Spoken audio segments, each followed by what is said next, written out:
Er du en av dem som virkelig svetter over tanken på at du skal få redigert videoene dine? Fortvil ikke, for i dag så skal jeg vise et program som gjør det relativt enkelt for deg å redigere videoene dine uten at du trenger å få lastet ned tung programvare til maskinen din. Og det beste av det hele, denne programvaren, den kan også sette undertekster på videoene dine automatisk fra norsk. Følg med videre. Det hender at jeg skulle ønske at jeg kunne bare svingt med en tryllestav for å hjelpe deg med videoredigeringen. Så enkelt er det nok ikke, det må jeg bare si. Men jeg kan vise deg en programvare som i hvert fall kan gjøre det enklere for deg å redigere. Og dessuten så kan jeg også vise deg hvordan du kan spille inn videoene dine som også gjør det enklere. La oss ta innspillingen aller først. Og selvfølgelig, hvis du også spiller inn med mobiltelefonen, så kan du ta sekvensene. Du kan spille inn ett og ett klipp, eller du kan selvfølgelig ta alt på en take. Hvis du velger å skyte videoen din i en take, så må du huske på det at da blir det ganske mye å gå gjennom fra det klippet senere.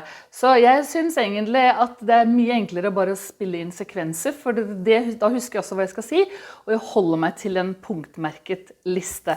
Og en annen ting, bare som jeg skyter det litt på siden, husk på mikrofonen, en ekstern mikrofon. Her bruker jeg bare headset til mobiltelefon, og det kan du også gjøre. Det koster ikke noe ekstra. Så det er snakk om, det er å finne en god arbeidsmetode som fungerer for deg, og som gjør at du faktisk gjennomfører dette her. Og en god arbeidsmetode er selvfølgelig også mye enklere å få laget hvis du har planlagt videoen din godt. Og det kan jeg ta og vise i den videoen som du kan se oppi her. Og der vil også komme en ny video etter hvert. Så abonner på denne kanalen, så får du med deg de siste videoene som kommer til å bli publisert nå fremover. Og med det samme vi er i gang med det, så kan du også gå nedover i beskrivelsen og laste ned et kompendium, hvor jeg kan vise deg hvilke videoer som du kan bruke for å generere salg for bedriften din. Og nå skal jeg ta deg inn i et program som heter vid.io, der du kan laste opp videoen din til skyen, og så kan du få redigert videoen dine ferdig her nå. Og for ordens skyld, så skal jeg faktisk ta og vise hvordan jeg kan redigere denne videoen, starten av den i hvert fall, som du kan få se når denne er publisert. Da er jeg inne på vid.io, som du også kan bare prøve ved å gå gjennom via linken, som jeg har nedover i beskrivelsen. Det første du ser når du kommer på den nettsiden der står det «Upload your video», og det betyr at du kan faktisk få lov til å prøve ut dette programmet her helt gratis. Det er selvfølgelig noen ting som er på den betalte versjonen, og sånn vil det alltid være, og dessuten så vil jo denne videoen da komme et vannmerke inntil du faktisk har tatt den betalte versjonen. Da skal jeg ta og vise deg hvordan jeg gjør det når jeg skal ta og laste opp noen egne videoer. Det jeg gjør på denne siden her da, det er at jeg går til å klikke på «Upload your video». Så kommer man til et sånt opplastningsvindu som du ser her, og det du kan gjøre da, det er at du rett og slett drar videoklipp over til det videoen. Nå har jo jeg noen klipp klar her allerede, så jeg tar og drar dem over. Jeg må flytte litt på den, og så drar jeg den over der rett og slett. Yes! Så ser du at her er jeg en gang til. Så sånn ser det altså ut i det man bare går og så laster opp videoen selv. Men selvfølgelig her har man jo mange andre muligheter også. Jeg kan ikke få vist absolutt alt. Jeg skulle vise en enkel redigering, så det er det jeg kommer til å ha fokus på i dag. Men la oss ta og så se, for jeg vil gjerne legge til et klipp til. Så det jeg gjør da, det er en sånn slider som du ser på høyre siden her. Den tar jeg også og drar over, og så går jeg på media en gang til her, eller du kan også, tror jeg, bare ta og så dra det klipp nummer 2 rett over i vinduet her. Det er bare å klikke og dra, og så enkelt er det. Og den vil jo da legge seg på etter det første klippet. Og her var det jo det klippet hvor jeg rett og slett satte meg ned i stolen.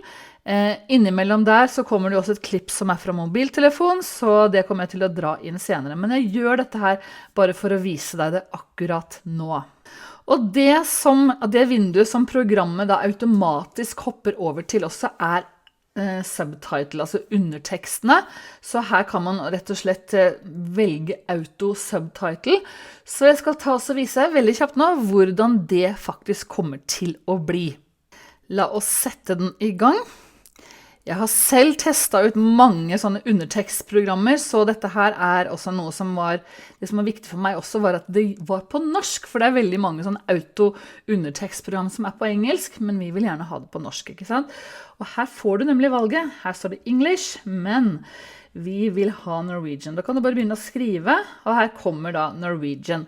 Og så klikker du på Create Subtitle, og så tok det litt tid for programmet å oversette, og her ser du nå at her kommer tekstene, rett og slett. Du må gå over dem, for du må rette på dem, men det som så bra med dette her, at det allerede delt opp i sånne tekster som kommer under videoen.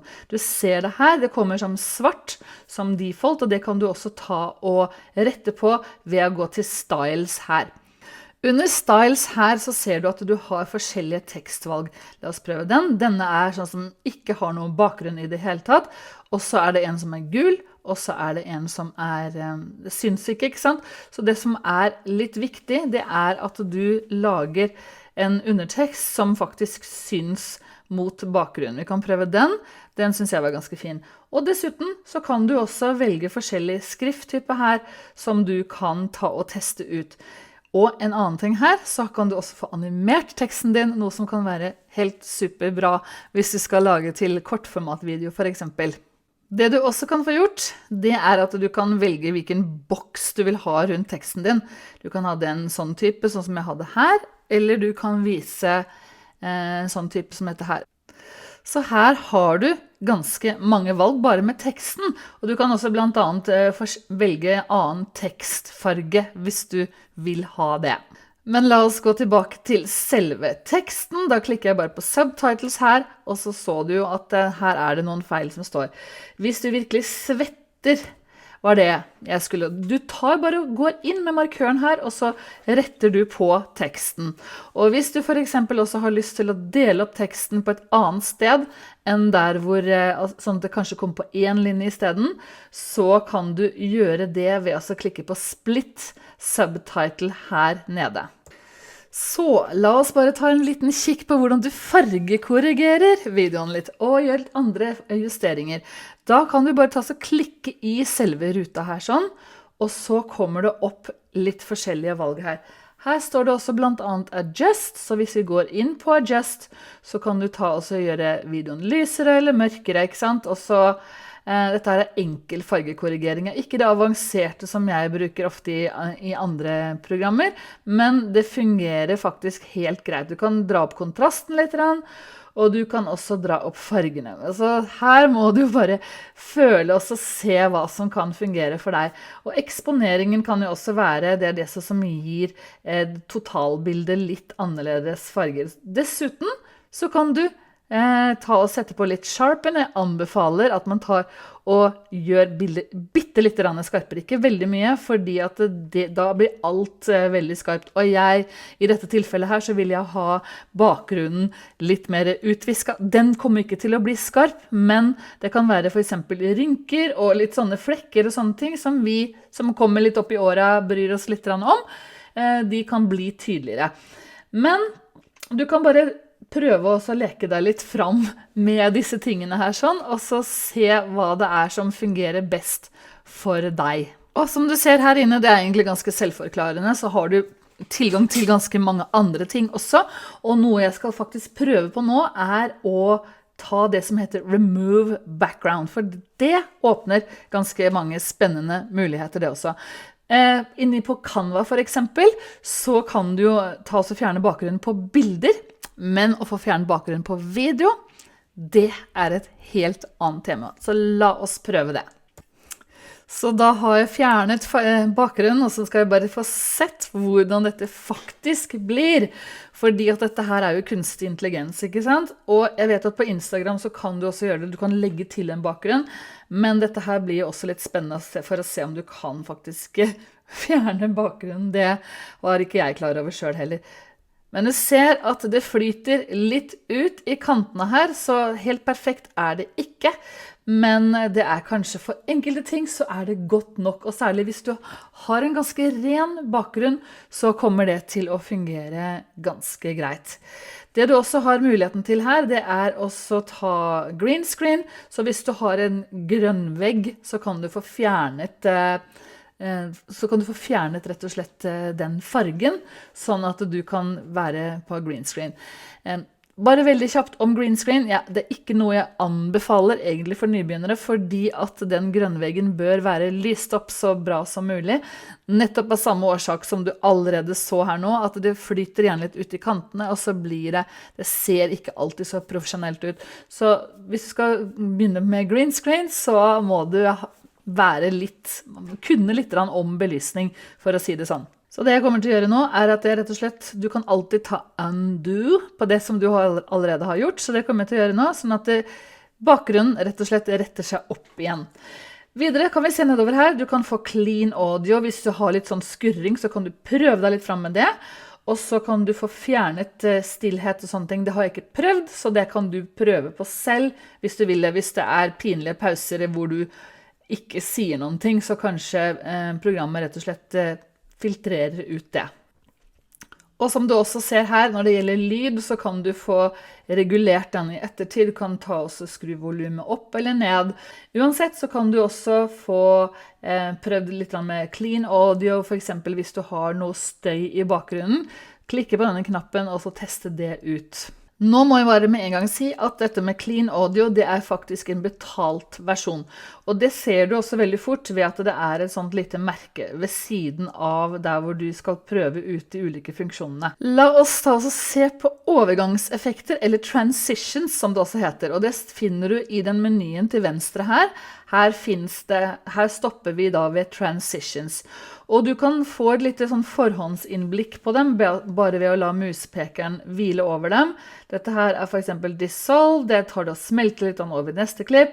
Og så det fade to black, veldig fint å bruke på slutten, eller hvis du skal lage et helt nytt poeng. Fade to white, du kan prøve ut forskjellige sånne ting, og så tar du zoom in.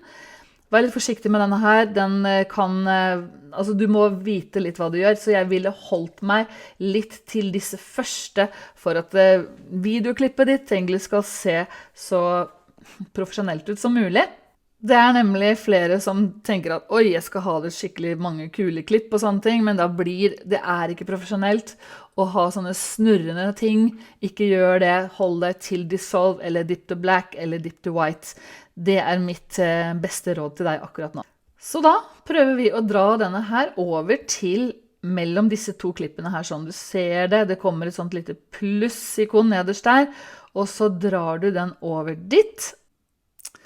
Og når du har dratt det over dit, så kan du bare teste ut denne overgangen, og så ser vi her nå, bare skru ned lyden sånn, og så tar vi og ser hvordan det blir. Men en glidende overgang, du kan dessverre ikke, som jeg har sett, ta og forandre noe på farten på denne overgangen, men sånn det I hvert fall nå.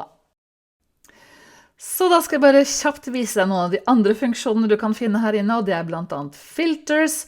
Her kan du velge ulike fargefiltre på videoen din, hvis du foretrekker en spesiell stil for eksempel, og så kan du tegne.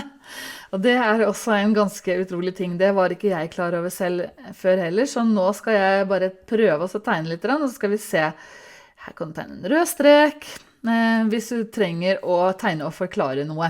Det siste og stilige som jeg også må vise deg, det det som heter text to speech, det vil si motsatt vei. Her har vi laget undertekster, ikke sant, som oversatte til norsk, eller som skrev teksten på norsk. Det du også kan gjøre å skrive, og så kan du legge en voiceover med en utvalgt stemme som her. Så det du gjør da, det å gå på text to speech, og så kan du bare skrive for eksempel dette en test. Og så har vi nå den stemmen som heter Pernille, og nå skal vi ta oss og høre på henne. Dette en test. La oss også prøve å høre på en annen stemme. En mannsstemme her, og så... Dette en test. Den var ganske bra. Og så tar vi også Iselin. Dette en test. Ganske bra, ikke sant? Så som du ser, så har du ganske mange muligheter inne i dette programmet her, sånn, men jeg vil anbefale at du holder det litt enkelt til å begynne med, og så kan du bare leke deg litt videre med disse tingene her. Men det gjør jo faktisk redigeringen litt morsommere, synes du ikke det? Og så det selvfølgelig noen som lurer på, men må du ha dette her i liggende format? Da kan du ikke lage video i stående eller firkantet format? Og jo, det kan du. Da går du inn på settings, og så går du på size her, og så tar du her står det nå original, men det vi skal gjøre da, at vi kan prøve ut firkantet format. Der fikk vi den. Og så kan vi, her står det YouTube, landscape, og så står det Twitter og Facebook portrait. Så her har du alle mulige muligheter, og det jo utrolig morsomt å få gjort det på denne måten her sånn. Nå skal vi ta og så få ut filen og få den til å bli en videofil. Så da skal vi ta og eksportere denne videoen, og da går vi helt øverst til høyre her. Her står det export, og det du har med denne gratisversjonen, da må du finne deg i at du har et vannmerke som du ser der, og så får du bare lastet ned i standard kvalitet. Hvis du går inn her og ser, så kan du også få senere med betalt versjon, så kan du få lastet ned i HD-kvalitet og i 4K, men ikke på den gratisversjonen. Og dessuten så må du, hvis du vil ha undertekster, så må du brenne det inn i videoen, og du kan ikke få det som en egen tekstfil som du for eksempel kan bruke på YouTube da. Og det at du har separat tekstfil gjør at du møter kravene til universell utforming, som igjen blir premiert av Google, som igjen gjør at du kan bli dyttet opp høyere i søk. Denne separate tekstfilen kan du laste opp som en SRT-fil inne i YouTube Studio, sånn at du får den med deg, og så blir den da liksom automatisk transkribert med tidskoder som kommer på riktig sted. Fortell meg gjerne, syns du at videoredigering vanskelig, og i så fall, hva det du syns den største utfordringen med det? Ta gjerne og skriv en kommentar under om det. Så i denne videoen så har jeg gått gjennom redigeringsprogramvare, men det jo så mye mer du kan se på denne kanalen her, og jeg anbefaler deg virkelig også se denne spillelisten som handler om hvordan du lager video i det hele tatt, og der det også flere videoer om redigering. Så takk for at du så på, og vet du hva? Vi ses videre i denne spillelisten etterpå.